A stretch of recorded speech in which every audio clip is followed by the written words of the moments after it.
Time to get in, ladies and gentlemen. Legendary Conversations. Again, take a minute to share the link. Tell your friends to tell their friends. It's that time.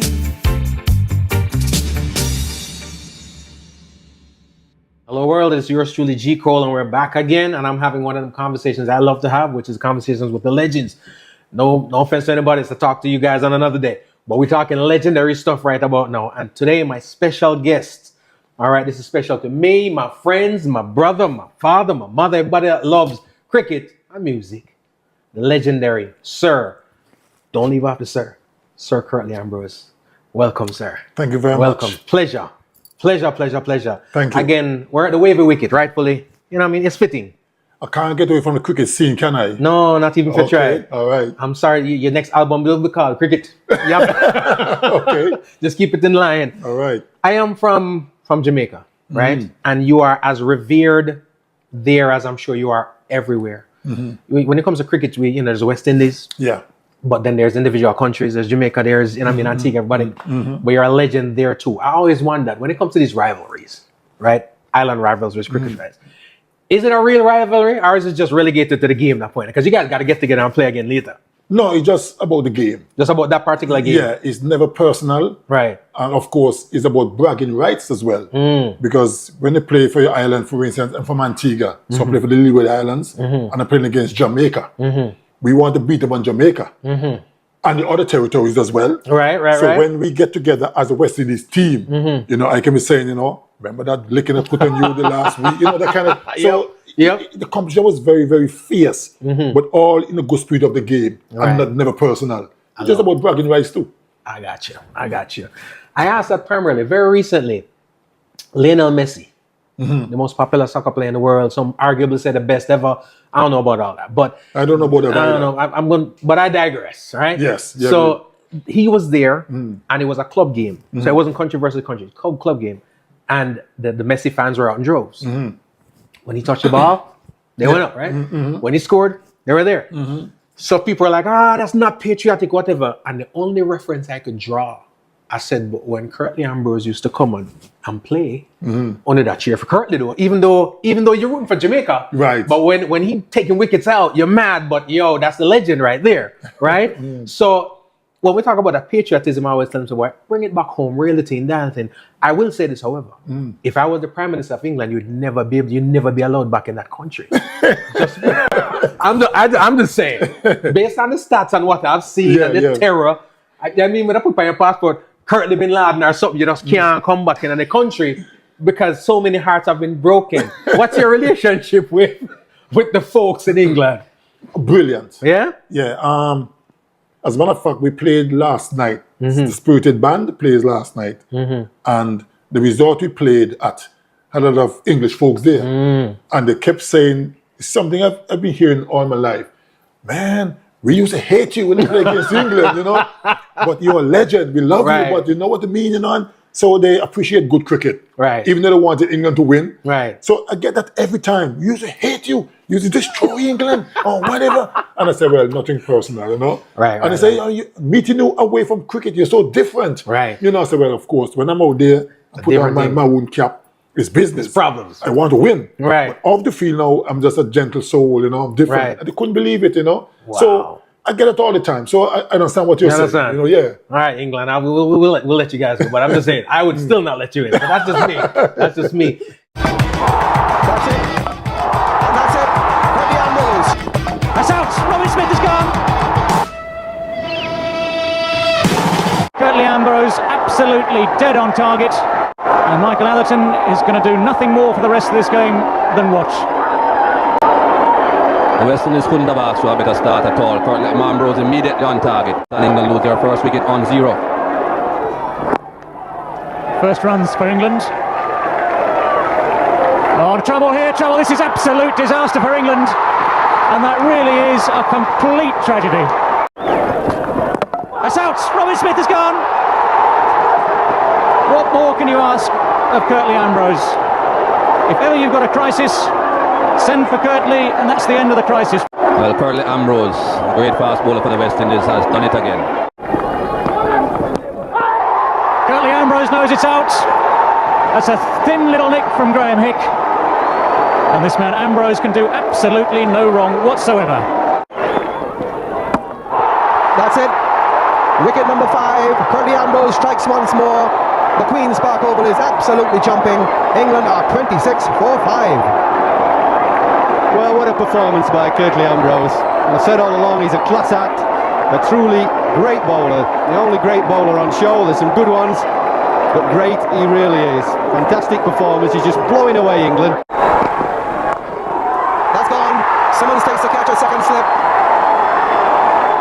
England are 37 now, and that is the 7th wicket to have fallen. And that's it. Curtly Ambrose strikes again. Graham Thorpe is bowled. Ambrose plucks out the stumps once more, and England are 40 for 8. And the West Indies take a 3-love unassailable lead in the series and retain the Wisdom Trophy. And Curtly Ambrose is being, well, they're trying to at least lift him shoulder high. West Indian supporters down there very jubilant. Ambrose with a souvenir stump. He's done it again for the West Indies. England had 196 runs to win the match, and they collapsed. Absolute collapse yesterday before the whirlwind that is Curtly Ambrose. He took 6 of the 8 wickets to fall yesterday for 40. You are arguably the most feared. There's stats and analytics, right? But I'm talking about feared. As somebody who's plays sports, you prep for people differently, right? There's a whole team, but I'm only concerned about him. So you're arguably one of the most feared fast bowlers out there. Was there any batsman that you had to prepare for differently, or even before the game you were concerned about throughout your tenure? Well, I wouldn't say concern, because I believe so much in my ability. And I'm a very, very proud man. And anything I do, I want to be the best at it. So I've never really get myself concerned about who I'm playing against. Right. Because in my mind, I've always believed I'm good enough to take care of you. It don't always work, obviously, because I've got my fair share of licks. But that never deter me. I've always believed that I'm good enough to take care of you. But yes, you know you're playing against some teams, and you know they're great. Especially have some great batsmen in that lineup as well. So we discuss them, how we're looking to get them out cheaply and that kind of stuff. But I've never really concerned. Even if I'm getting licks, I say, you know what, okay, today's your day. I'll come back for you tomorrow. Come back tomorrow. So I've never really been a concerned person, because I always believe I can get the job done.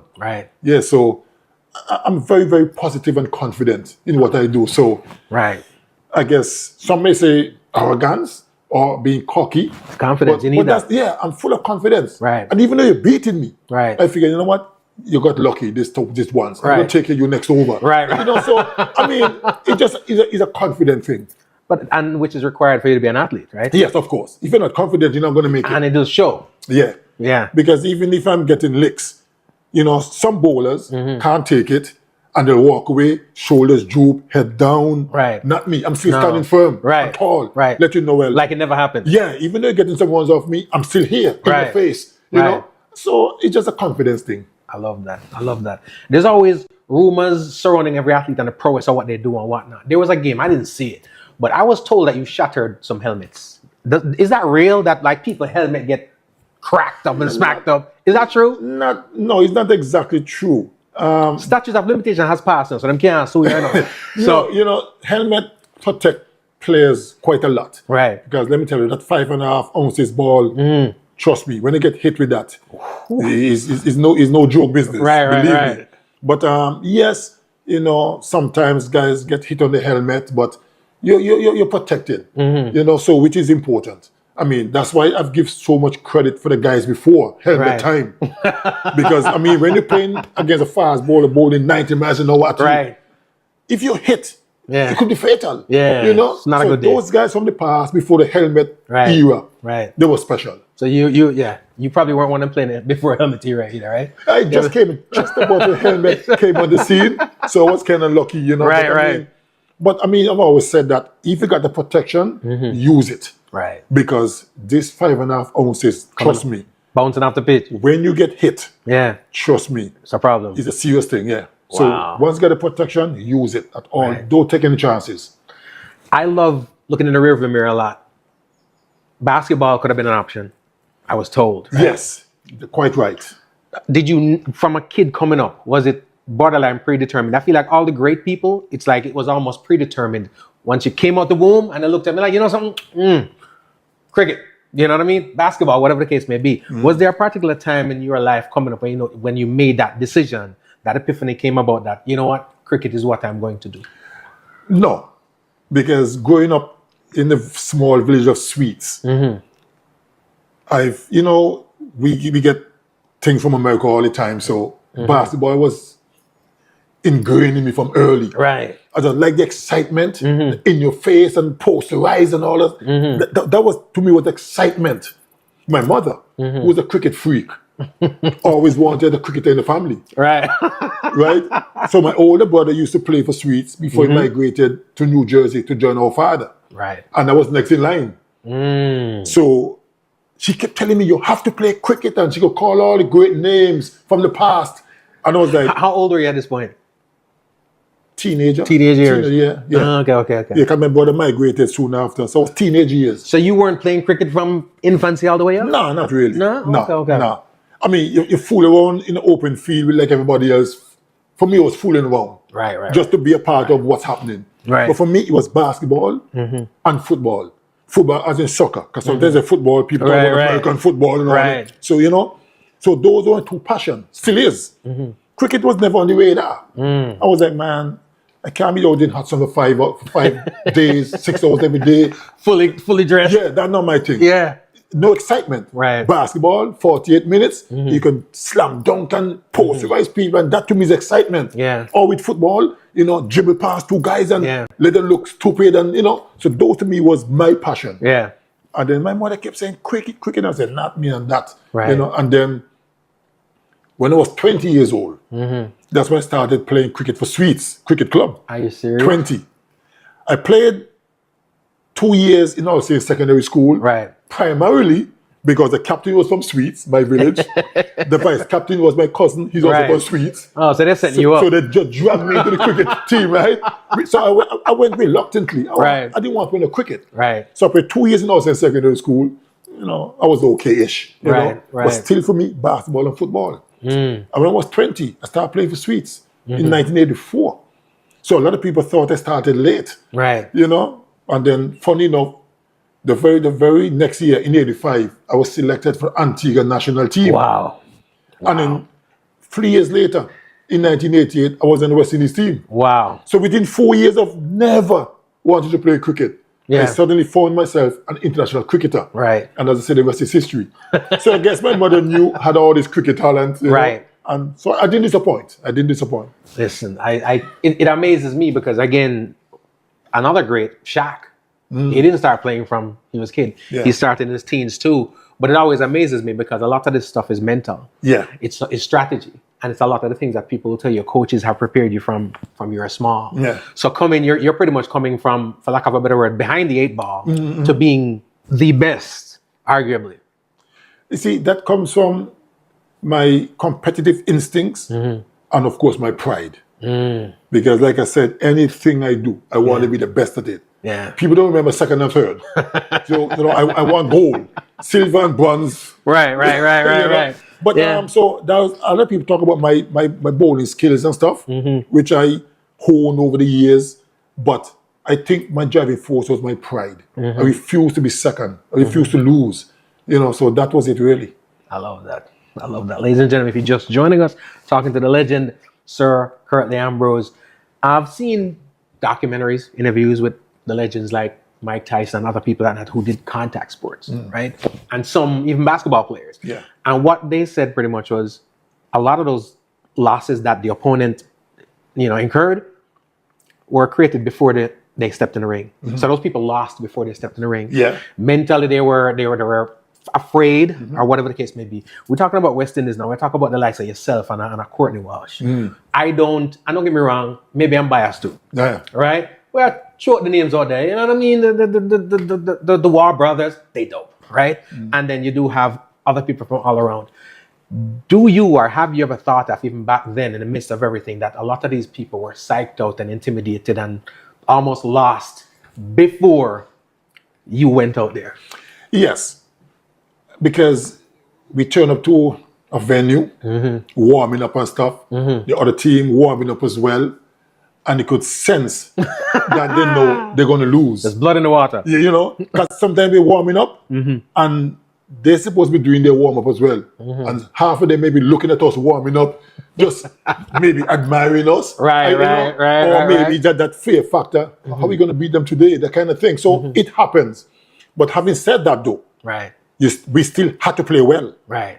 Because they weren't going to give it to you. They won't give it to us. That's correct. And we're the ones who are more under pressure because everyone expects us to win. Right. So if we don't play well, we will lose. And of course, as West Indians, you know, that's not a good thing to take. So even though teams are a little bit in awe and always figured, how are we going to beat them? We still have to play well to win. Right. Because they wasn't going to give us like that. Yeah. You're a left-handed bowler?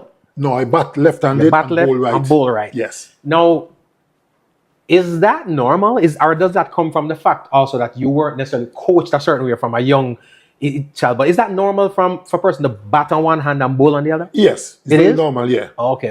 It's not something that you can decide to practice. You know, you either bowl right or you bowl left, or you bat left or you bat right. It's not something you get them and say, you know what? I want to bat left or bat right and work at it. It doesn't work like that. It's just something that is embedded in you from ever since. You know, so some guys do that, you know, like me. I bat left-handed and bowl right-handed. Some guys do that too. Some guys bowl left-handed, bat right-handed. You know, so it's a little bit rare, but there are the few guys around who does that. Yeah. The fundamentals of it amazes me because I'm right-handed. Right.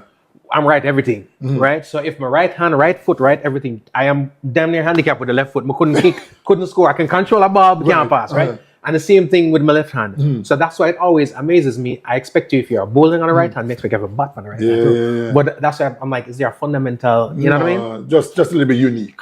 That's the word I use, unique. I dig that. Yeah. I dig that. Talk to me about, you played in the era of the legends. Yeah. Right? But we're talking about the greats. I can say, again, at my age, my parents will tell me about the greats that preceded my visuals, right? And then after that also, then I might not have been dialed in as much, right? Playing in an era where there was, you know, Courtney Walsh, you guys are the dynamic duo going. Was there a iron, because your styles are totally different also. Very different, yes. Is there an iron sharp iron like, yo, man, if I come out do Courtney today, and Courtney, if I come out do... Nope. No? Never.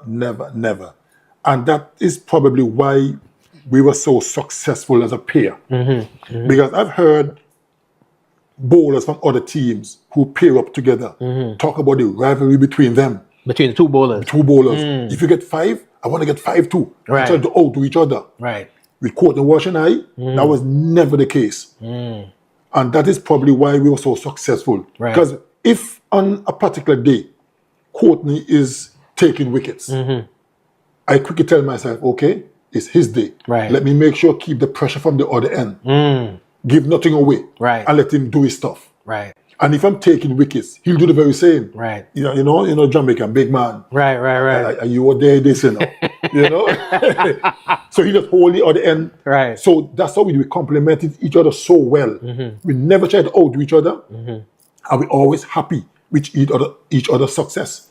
I love that. Yeah. So we all do what's required for the team. Right. And never try to outdo each other. Nice. So we were good. I love that duo was amazing, to the point where I tell people, track and field, right? I tell many people, you're not track fans, you're a Usain Bolt fan. Right. And I used to say that with cricket too. I'm like, you're not a cricket fan, you're a Curtly Walsh fan, right? Yeah, Curtly Ambrose and a Courtney Walsh fan. Yeah. And to me, the reason why I have to subscribe to that pretty much is when you guys stop playing, I could count the amount of cricket matches that I watched. Well, it's not a good thing. Yeah. But I dial out after. I hear that a lot, believe me. Everywhere I travel, whether in Antigua or going to region or internationally, a lot of people say, man, since you Courtney Walsh left, you're the last 2 legends of the game. You don't watch it that much. And I said, but no, you can't do that. So you got to support the team. You know, I know it's hard because we're not doing so well. Right. But you got to keep the faith. Keep supporting the team. You know, because the talent is still there. But I know what you mean. I get that every single day. People telling me, man, go back and play. Right. You know, you look like you can still play. And my response to that is, I only look that way, you know? Yeah. So it's nice to know that we've left a mark, Right. and people really appreciate what we did for cricket. But it's how you did it too, because again, cricket is a gentleman's sport, they say, right? I'm not so sure about gentlemen. You know? Well, I wouldn't call you that because you're, you know what I mean? They just said it. I think it's just because of the white. But it was a different energy. Yeah, it It was. was a different time. And guess what? Ebbs and flows, maybe it'll come back. Who knows? Now, you're talking about, again, you coming over into now music, Yeah. right? You are you're a musician. And like you mentioned, terrorist on the pitch, but again, a gentle soul. Yeah. Otherwise. Was this music thing a part of your life even back then? Yes. From ever since I can remember, I've always loved music. Always. Of course, when I played cricket as well, just before we take the field, after warm-ups and they come back in, get dressed to take the field, I've always, back in those days, was Walkman, plug into my ears for even 5 minutes, listen to some music, whether it's calypso or reggae, whatever, just calm me down a little bit, and then I go onto the field. That was my routine. So music has been, since I was a kid, really. I remember as a young boy growing up in Sweets, I used to get like milk tins and stuff, put a nail into it in a piece of board, stick it into the ground, play drums and all kind of things. So music was in me from ever since. And when I, just before I stopped playing cricket, I said to myself, I want to play music in a band. My thing was to go to music school and learn music properly and then get into a band. However, Bankers, and Richie Richardson had a discussion, and they came to me and said, listen, because Jordan Barbuda was in existence. Right. And what happened a couple of years before that, Richie and I made an appearance with Jordan Barbuda at one of the gigs. Richie playing the guitar, I playing the bass. Right. And we played 2 songs. And everybody was like, what? Richie and I became playing music, blah, blah, blah. And we went on a tour somewhere. Right. And when we came back, unfortunately, Jordan Barbuda split. Right. As we say in Antigua, they mash up. Right. Right. So Bankers came to Richie and said, listen, I want you and Ambi in the band to rejoin, Jordan Barbuda and get it up. And I said, well, I can't do that. Playing 2 songs on the stage, that was easy. Right. To play for 2 hours, that's a different story altogether. Different thing that. So I can't do it. I want to go to music school. And Banker said, no, we practice a lot and blah, blah, blah, blah. And I said, you know what? And I thrive on competition. When something seems impossible, that's when you get the best out of me. Right. So I said, you know what? New challenge, so I'll take it up. Right. So that's how I joined Jordan Barbuda first. And then I went away to the States to join my other siblings in New Jersey. And I went to a music shop and buy some music books and DVDs and stuff and to try and educate myself as I go along. Right. So that's how we started. Right. And I just love music. And I've always been fascinated with the bass guitar. Right. I think it's a fabulous instrument. And I've always said that no band can survive without a bassist. Backbone. That's the backbone, yes. Yeah. Drum and bass, Right. So I've always been fascinated Especially with reggae. Yes, exactly. Yeah. So that's how it all started, and I just love music. Man, I need to go check out all the music. And can you tell the masses when and where you're going to be this week? And of course, where they can check you out social media wise or otherwise for the music. Yes. Well, unfortunately, Jordan Barbuda is no longer in existence. Bankers, who was the lead singer and director of the band, decided to go a different route. So we, or the musicians, decided, well, we want to continue. So we just continued the band, got a couple of female singers. So we now call Spirited. And we play at King's Casino every Friday night from 10:30. So if you want to catch Spirited, every Friday at King's Casino. And of course, every Saturday we play at Galley Bay Resort. Right. As well. And of course, we do other gigs from time to time. We play for a lot of weddings as well. Because a lot of UK visitors who come here to get married. Right. It's a big thing in Antigua. Right. And just because of Sir Richie Richardson and myself in the band, they always hire Spirited to play at their weddings. So the cricket connection and the music. They need to be banned from the UK too. It's a big thing. So Spirited is doing very well. Right. So we're very active, we're busy. Considering Antigua is a small island with 1,000,001 bands. Right. So, we're doing quite well.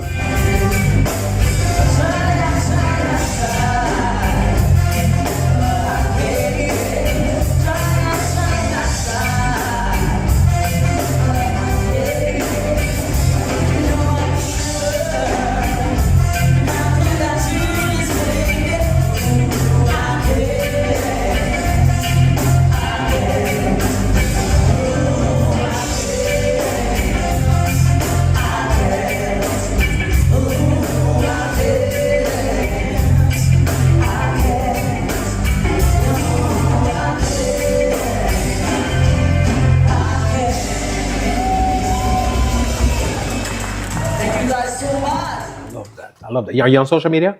Yes. Yeah, if you type in Spirited or whatever, you'll see a lot of clippings and dates and all kind of things. So, Nice. yeah. Nice. First of all, thank you so much.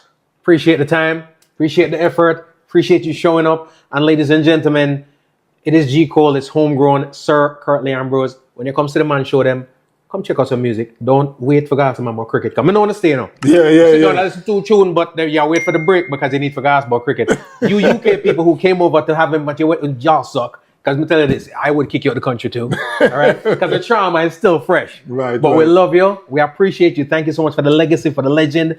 And maybe you can just play again, That's just 1 over. Well, I tell you this. In 2019, I was in England for the World Cup, the 50 over World Cup, doing commentary. And I had a few off days when no cricket is playing. And a friend of mine called me up and said, listen, why did I come and play a couple of games with us? It's T20 games, but bowling over 2. I said, well, why not? Let me see if I still have it. Big mistake. I bowled 2 overs, and for the next few days, my body was aching from head to toe. I said, you know what? Leave this cricket alone, right? It's not for me anymore. It's too much. So you can't pay me enough to play. So it's your time. I'm done with that, yeah. You're sticking to the base. Sticking to the base. A lot more fun, no headaches, and I'm good.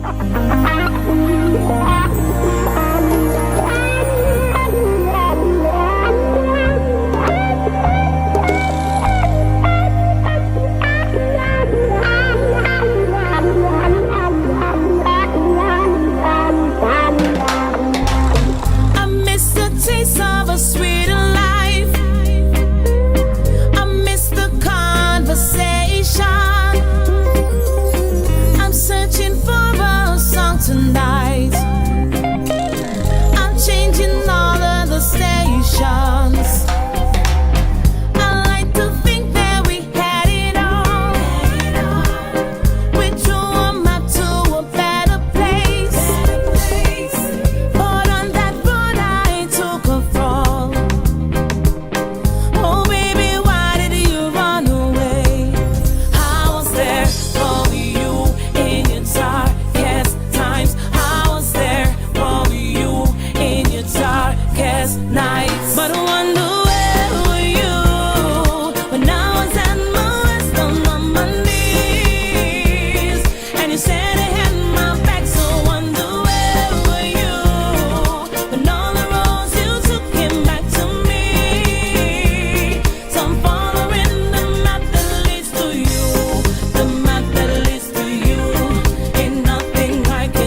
Curtly Yeah, man, Ambrose. it's a pleasure. Thank you so very much. much, man. Good. Much Thank love. you. Good, man. It's all about homegrown with G. Cole. Or anyone that said that. Hello world, it is yours truly, G. Cole, homegrown with G. Cole. And again, the journey, the legends, the conversations, and a beautiful location continues. And right now I'm going to be talking with, again, let me take my moment to brag and show off because I have no shame in my game. This is what I do. All right, to my father, my uncle, everybody who have fronted on me in the past. Today, I am talking with the legendary Mr. Richie Richardson. And all I got to say is, like Kanye said, my life is dope and I do dope things. All right? And you do not. So, Well, nice to meet you. And I'm going to give you a new name. I'm going to call you the G. The G man. I The G appreciate man. that. The G See? man. Legendary stuff. And that's what I'll be using if I'm here forward. The G man. Because my life is dope. I do dope stuff. Welcome to the show, sir. Welcome. You know, this wasn't in what I was going to ask you before, but I sat here and I observed, and as we were here talking, I'm like, I wonder how difficult it is for you to get out of your vehicle and get from point A to point B where you need to go, even though point B is 1 minute away, right? But how difficult is it to get from point A to point B in a timely manner, how you want to get there? We're here in Antigua and Barbuda. In Antigua, yes. Well, it's actually very easy, you know. Antigua is a very small place, and everybody knows you, right? Right. They're not going to really stop you and ask you for an autograph or a picture. They'll just say, hi, Rich, how are you doing? And move on. So it's actually pretty easy to move around Antigua and Barbuda. And even though people recognize me and recognize us, they just feel good about seeing us. They smile on their faces and they move on. So it's not a situation where we feel that we're going to be pestered or, Right. or be held back, or you know, or be mobbed or stuff like that. Right. Everybody just happy to see us and a little big up, a little wave. Show some love. Yeah, man, and we're on our way. I love that. I love that. I always ask of those people, those special people who have done special things. You are an inspiration and have been an inspiration to many, right? Many people are coming up right now, the ranks being great athletes, cricketers, ambassadors to the nation. You've inspired them. Who inspired you? Well, of course, I've got to mention the great Sir Vivian Richards and also Sir Andy Roberts. But before they actually played for the West Indies, I was inspired by great players like Sir Garfield Sobers, Wes Hall, Charlie Griffith, Rohan Kanai, all these guys who played in that era when I was a young boy growing up in the village of Five Islands. And I can recall one day my mom sent me on a little tour and the West Indies were playing against Australia. And everybody in the village was glued to the 2 or 3 transistor radios that was in the village at the time. Right. And everybody was just so excited and calling the names of Sobers, Hall, and Griffith, and all these guys. And I said to myself, these guys must be doing something great for the country, for people to stop doing what they're doing, Right. and to be listening to a transistor radio and to be so excited about what these guys are doing. And I said to myself, I would love to be like these guys one day. Wow. Wow. So I'm a lucky guy. Hey. Give thanks. Gotta give thanks. Inspiration. Yeah. And we talk about the journey for most. Like I was talking to Sir Curtly yesterday. And as great as he is, he said he didn't start as young as most, right? When did your journey, or how young did your journey into this cricket game begin? Well, it started shortly after what I just mentioned. When I was about maybe 7 or 8, that's when I realized that I've got to start this journey. Right. And I started looking at the game differently. I used to play, like every other boy in the village, we used to play in the streets, the pasture, wherever we got a chance to play. We would improvise. We'd get milk cans to make a ball, a piece of wood from the fence to make a bat, and we would play and play for fun. Right. But after that moment, I started taking it seriously. I started thinking about the game even more seriously and started working harder. And one of the things I thought of then was that if I wanted to become good, I would have to try and compete with the men, the people who are better than me. And then I started trying to find the opportunity to play with the bigger men. I didn't always get the opportunity. Whenever I got the opportunity, I would go out there and try to impress them because I told myself, if I can at least hold my own against the best in the village or against the men, it means that I am making headways. Nice, nice. And that's an amazing strategy. You see a lot of, successful athletes employing that kind of strategy. Let me go against the bigger and the stronger, and the best, and that way to bring out the best in me. Yeah. We talk about relationships, and oftentimes I don't get an opportunity to sit with everybody. But let me ask you this. Be my eyes, my ears. Talk to me a little bit about Andy Roberts. great guy. When I first, I met him briefly before I actually played for the West Indies. But when I really got a chance to know him was when I was selected for the West Indies in 1983. That was my first tour to India. He was there, and that was his last tour. And we got very, very close. And he actually nurtured me and took me into his arms and gave me a hell of a lot of advice, which stays with me up to today. Right. And you might not see me every day with him when I'm in Antigua, or we don't really see a lot of each other. But whenever we're together, the closeness is there. Right. And I thank him very much for what he did for me in the early parts of my career.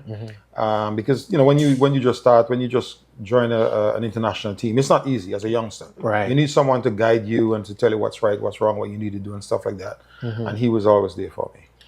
And you're a top tier cricketer now, going along your journey.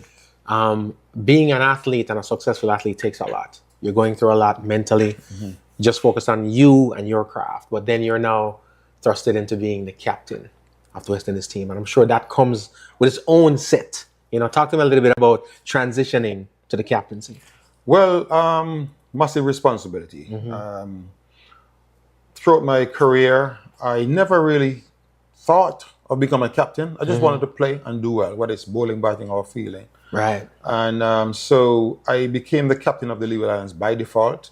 So Viv had gotten injured during the first game of a season in 1990 or 91. And I was the next most senior player in terms of experience. And I automatically was asked to be captain. And of course, we won every single match in that series, and winning the competition for the first time. We clean swept everybody. And so all of a sudden, people look at me as being a great captain. Right. Well, certainly I never looked at myself as being a great captain. I just saw myself as an individual who had the ability to interact with all the players, try to get to understand them and get them to work together. Right. And that's was my modus operandi. Right. To get the guys to work together. And we did very, very well. We played like a unit. Everybody had a role to play.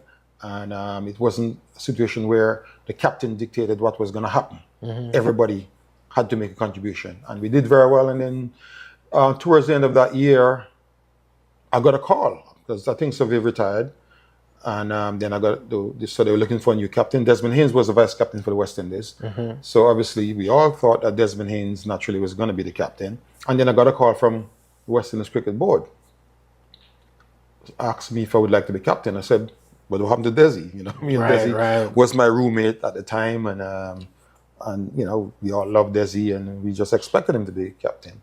So I said, what happened to Desi? They said, no, they want to invest in the future, and they want a younger captain, and blah blah blah. So I said, well, I never really thought of it, but let me speak to my manager and get back to you guys. So I called my manager in Antigua, and he said, look, that's a great honor. Right. Not many people get the opportunity to captain their country, so you have to accept it. I know you and Desi are close, but I'm sure he will understand. Right. And so when they called me back, I said yes. So of course it was a massive, massive shoe to fill. Right. So Vivian Richards, the most successful captain in the history of West Indies cricket. Yes. And now this little boy from Five Islands got to walk in those shoes. So it was a lot of pressure for me. But what I did, look, like most things in life for me, I like challenges. And I decided, well, look, I've accepted the job and I'm going to give it my best shot. I'm going to do whatever I have to do, whatever it takes to continue the successful trend of West Indies cricket. And of course, yes, we had some good players and we lost some really quality players at the time. Right. And when I became captain, the first thing I said to the players, look, we have lost some great players like Gordon Greenidge, Vivian Richards, Malcolm Marshall, Jeffrey Dushan. But we might not be as great on paper, but if we play as a unit, we can still achieve great things. And that was my first chat to the team. And then we continue to do well. We continue to be successful. And but it wasn't easy because managing or captaining players from different islands, different cultures, different backgrounds is not the easiest thing in the world. Right. But I tried my best. It took away a lot from my personal game because before I was captain, I was averaging over 15 tests. Right. And my ambition was to remain over 50 at retirement. But there was so much burden for me. I did not have enough time. I couldn't find enough time to focus on my own personal development. And because of the sort of person that I was always looking out for the next person. I was always looking out for the other player. Right. You know, and a matter of fact, I'll tell you a story. When I retired, I knew I scored 16 test century, and I was trying to reflect and go through them, and I keep getting 15. I just could not get 16, and I was worried. I said, "Am I right?" You know, but then the books are saying I had 16, and I started reflecting, and then my 16th test century was with a guy who, a young guy who had some problems because he was in the team, wasn't getting centuries, was very ambitious, wanted to score runs, and causing a little disruption within the team because of that. Right. And I sat him down, and I had a go at him. I was pretty angry with him because we are a team. Right. It's not about self. As much as we all want to do well, team comes first. Right. And I said to him, if you forget about yourself and focus on what the team requires, you will get what you want. You will get what you want. You'll get your century. And it just so happened that particular match, we were batting together. Right. And he scored his first century. Wow. Right? I scored a century as well, and I never remembered that century because I was focusing on him, and wanting him to get his first century. Right. He ended up scoring 277, so you should know who that person is. Right? And just me, you know. If I were to live my career over again, I probably will be a little bit more selfish in the sense that I would find time to focus more on myself and stop giving so much to others. Right. Not that I wouldn't give to others, but then I would have preserved my career a bit longer. I would have Right. probably been a bit more successful. When I retired and was ready to retire, people were saying, you're too young to retire. Right. But they did not know what I was going through. Right. It was a struggle for me to continue. I was waking up in the mornings and I'm saying, wow, cricket again? And when that happens, it's time to pack it up. it's time to make a move. I was training harder at the time that any time throughout my career because I wanted to be there. I wanted to serve my country. Right. I wanted to play for the West Indies. Right. But I just could not put it out because I was tired, I was burnt out, and I was ready to move on. It happens. It happens. And you know, it's funny, you talk about all these talented people. In this day and age, the term they use for it is super teams, right? You see these basketball teams, these soccer teams, and they bring everybody in and we say, oh, they built a super team. But when I think about it, some older than you, some younger, but when you think about the Dujan era, you think about even super teams with yourself, Sir Curtly Ambrose, Courtney Walsh, Brian Lara, right? Masses talent out of this world, but also egos out of this world, I'm sure, right? Give me an idea of what that feeling is like we're playing on a team like that. Oftentimes people are in positions where they're the man and it's just a supporting cast. But we have a super team where everybody is equally. You know, maybe you haven't achieved that success yet, but you can see it in them. What was that environment, especially locker room environment at that time, having so many talented people and as addition, so many egos in that room? Well, it's not easy, you know, because egos can be destructive when you're talking about a team setting. Right. So whoever's in control now has to find a method to manage all these egos and to be able to get the best out of every single individual. Now, that is not an easy task. And I believe Clive Lloyd did that very well. Right. That team was probably the best team that ever played Test cricket. Clive Lloyd had his problems, but he was able to manage all the players, sort things out. If he had to pull players up, he's going to pull them up. But that player is still always going to respect him. He's the leader, and it's all about the team. So it's not an easy task, but some people are blessed with that ability to be able to identify that these different egos require special management. And that's what it's all about, because you can't expect me and you to be the same. Right. Right? And not because you might be different means that I'm not going to play you. Right? You've got the talent, you can do it. You might be a bit disruptive, you might not like this player, whatever, but you have to find a way to manage that person and get that person to fit in and get people, the other players to fit in and also understand that player. And if there's an understanding amongst everyone, Right. then be able to produce at the maximum. Amazing. In most other sports, you have the management, of course, ownership and management, and then you have the coaches and you have the captains and stuff like that. But when it comes to cricket, especially the West Indies team, it almost seemed like the captain was the manager and everything at that point in time. So no matter what decisions are made, you're the guy that's going to get the heat for it. Well, back in the day, certainly when I became captain, I felt like I was captain, manager, counselor, father, everything. Therapist. That's how I felt, because that's the responsibility. We didn't have the support team that teams have today. Right. So it was very difficult for me. I can recall times when I had to. Back then we didn't have mobile phones, so all calls used to come to the hotel. So you would tell the hotel, do not put through any calls. Because you need to get some rest. Right. And of course, as captain and as the number one player in the world at the time, I was very popular, and the Sir Richie Richardson hat was being publicized and everybody talking about it. So I was very popular. So I was getting a lot of calls, even when I asked the hotel not to put them through. And especially from the West Indies and from Jamaica, who at 4 a.m. in Australia would have been about 7 o'clock in the evening, when prime time for news and sports. So they had to get you to the captain. You know, they would find a way to get you to me. Right. Tell a few fibs or whatever. But it was never easy. But it's part of the job. Right. And if I were to do it again, as I said, I would do it differently. I can recall buying a answering machine. Now and attach it to the hotel phone to take messages.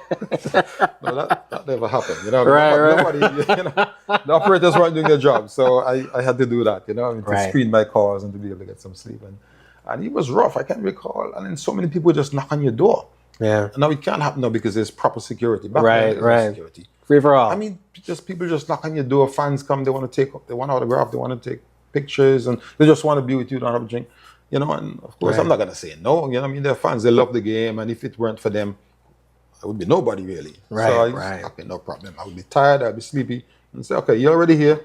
Okay, just come in. You know, right. And that was the sort of person I was, and but today it doesn't happen that way. There's so much security, and it's a bit sad because the fans have a big role to play, not just paying the money to come and watch them. You know? They need to interact with the players, and we used to interact with the fans back then.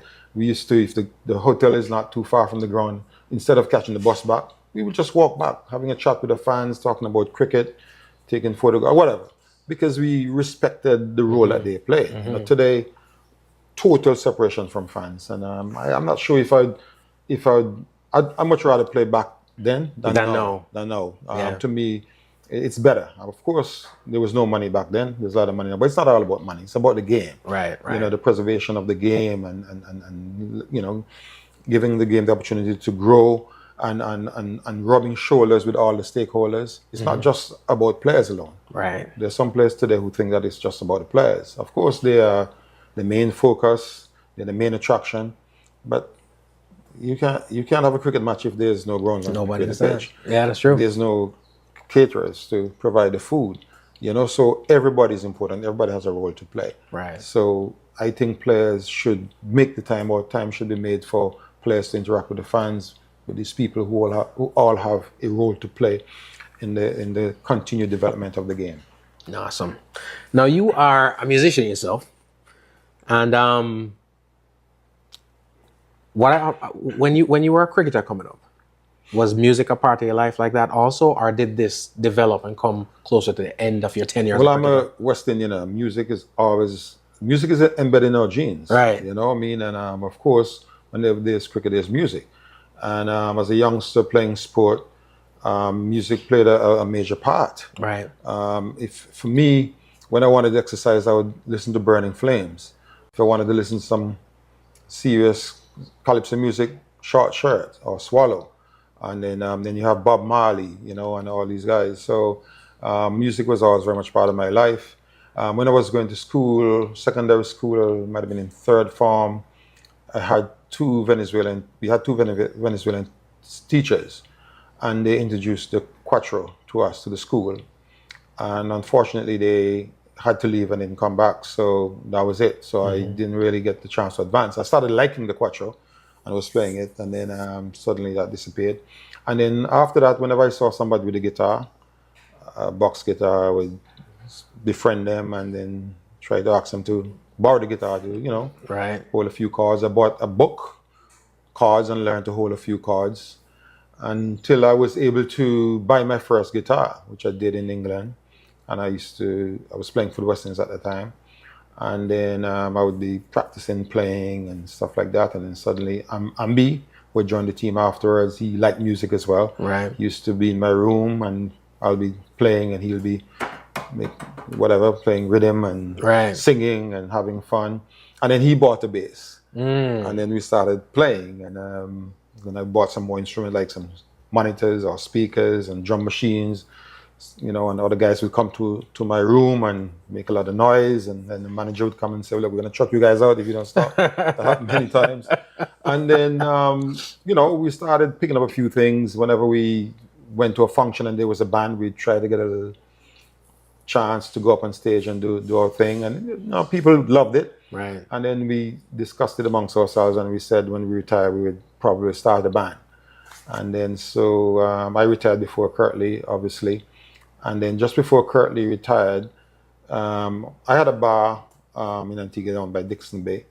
And I did put on a party to celebrate, I think it was 1,000 wickets between Curtly and Courtney, because the two of them were partners in crime. So I had that party down there, and then I invited this band called the Dread and the Ballhead, the old Dread and the Ballhead, to play. And part of the arrangement was that Ambi and I would do a sneak preview on stage. And that went down very, very well. So I think I went off to England for 6 months. Ambi keep playing. And then when Ambi retired, I got back from England and I called Bankers, who was the leader of the Jet and the Ballhead. And I said, Bankers, how was the Jet and the Ballhead going? And he smiled, typical Bankers. And I said, and he didn't say anything. And I said, well, Curtly and I would like to play some music, so we'd like to borrow some of the equipment. And then he smiled and he said, you know, Richie, you know, I'm glad you called because I was going to call you. The old Jet and the Ballhead is no more. And I wanted to form the new Jet and the Ballhead with you guys. So I said, great, yes. Bankers. And then we started practicing at my house. And of course, when we started, we weren't really playing a lot of music. We were trying to play music, but probably didn't come across as music to the neighbors because they were complaining. But we got better. Then we did our first gig. And practice hard 3 times a week, and produced a couple of albums. And we also did a song for a movie produced by yours truly. You know, I heard about that. Yeah. So yes, and we were going well.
until after a few years, Bankers got a bit tired. You know, some differences within the band, and Bankers decided he was gonna take a little break. And then the other members decided we're gonna continue, and we formed a band called Spirited, which is still going strong up to today. We have not really produced any of our own material like we did with Dread and the Baldhead, but we're working on that.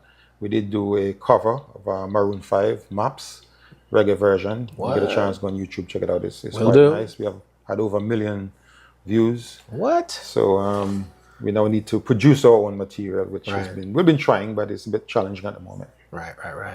Ladies and gentlemen, you hear what's going on right here. Now, you've had a long connection with Caution, right? Talk to me a little bit about that. And again, feel free at any given moment to drop some stuff that he would not be proud of. I've known Caution since he was a little boy because it's my wife's cousin. Right. And he's always loved music. You know, always very conscious, very, very focused. And I haven't had any real funny stories with him, but as soon as we walk in there, my wife said to him, you know, I was thinking about you the other day, and you know what I was thinking about? And he said, of course, yes, something to do with paint. I don't quite know the story, but obviously it was a very funny story. But whenever he's in Antigua, he would touch base with my wife because the family is very close-knit. Right. And the other day when he had some issues, you know, I did a video just to send him some love and some support. And I knew that he would bounce back because he's a soldier. Right. He's a soldier. He's a true ambassador as well for Antigua and Barbuda, produced some great music. One of my favorites is the last patriotic song that he did for Antigua and Barbuda. And even though he's lived overseas, his heart is always in Antigua, always thinking about Antigua, always in contact with Antiguan people. I remember many years ago, the old Dread and the Baldhead, we did a gig that he arranged as well. He insisted that we be in that show, and it went down very well. So yes, he's a great friend, family, and also a great ambassador for Antigua and Barbuda. Amazing. First of all, on behalf of all the people watching and my team here, thank you so much. We're going to scrap all of this and bring your wife up because we didn't get the juice that we're looking for. We didn't get the dirt that we were. No, she kind of camera shy. But, she's kind of camera shy. But, you know, I would say that the G-Man, you know, pleasure having you here in Antigua and Barbuda. Thank you so much. Don't be a stranger. Make sure you bring your father next time. I will. Well, no, I can't. Yes, of course. Because I already have my bragging rights. My personal invitation. And, of course, it's so nice to be dealing with my favorite people here. Absolutely. Hammer Films. Absolutely. They've done some great movies. I don't know if you've seen any, but they've done I got some in my bag right now. They gave me some collectors. They're hard workers, you know. They work really, really hard. It's not easy for a small company here in Antigua and Barbuda to do what they do. That's true. But they're very, very dedicated, and they produce a number of really, really good movies. So you have to check them out, man. Will do, and I'm looking forward to your original music too. Some of that stuff coming out. Yes. So we're working on something. Yeah. Okay. And I will go to YouTube immediately thereafter and check out the cover that Maroon 5 song. It's one of my favorite bands too. So okay. I'm sure the Spirited is also going to become one of my favorite. I want to come to one of the shows, so we're going to figure something out. We'll work something out, man. No problem. All right. But I still need the juice. I still need the dirt. That's what we do. Much love, much respect. Ladies and gentlemen, there you have it. It is yours truly, G. Cole. We are at the Verandah. All right.